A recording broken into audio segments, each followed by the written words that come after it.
going to follow the recommendation of NMEA in order to install everything, the main screen, the backbone, the autopilot, the computer of the autopilot, the screen of the autopilot, the servo cylinder for the autopilot system, the compass, the fish finder, the radio, all the electronic devices, the autopilot system completely. And yes, we are going to learn the procedure to install each of these with the different recommendations in each particular case.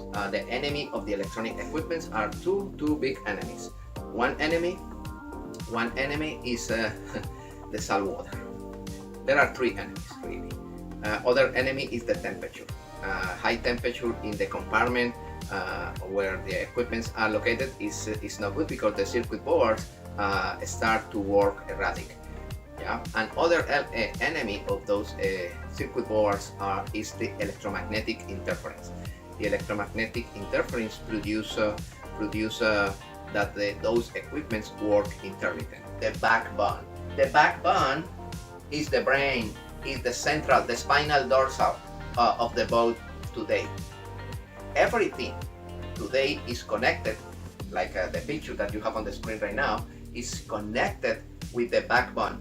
Air conditioning equipment, engines, water makers, panels, radars, GPS, transducers, all the equipments, all the devices today are connected to the backbone, Before of that, each manufacturer of each electronic equipment, radar, GPS, transducer, have your own protocol, your own language to communicate in between the sensor, the sender, and the computer and the display.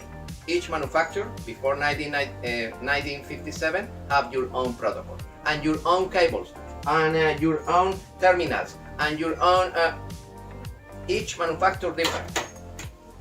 Today you can integrate different manufacturers together in the same backbone. You can use the fish finder Furuno, the radar GPS, the transducer Raymarine, no problem.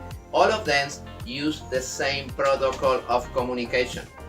This is the function of the National Marine Electronic Association. They organize and they put the standards, and all the people follow today the same standards in order to speak in the same language. That's it. We have the columns in the picture that you have on the screen right now. The first column is NMEA 2000. The second column is NMEA 183. Okay, in the NMEA 2000 we have standard connectors. In NMEA 183 there are different connectors per each manufacturer. That's the inconvenience. You remember I explained before. Okay, in NMEA 2000 we have 250 kilobytes per second or higher. In NMEA 183 is 4.8 to 38.4. Okay, the protocol. In NMEA 2000 is compact, is binary message. In NMEA 183 is a.c.r serial communication. But for example, SIMRED use the protocol of SIMRED is SIMNet.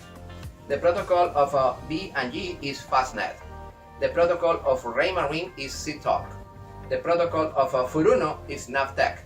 The protocol of Stop is DataLine. The protocol of Nexus is FDX. And there are other ones that I don't mention here.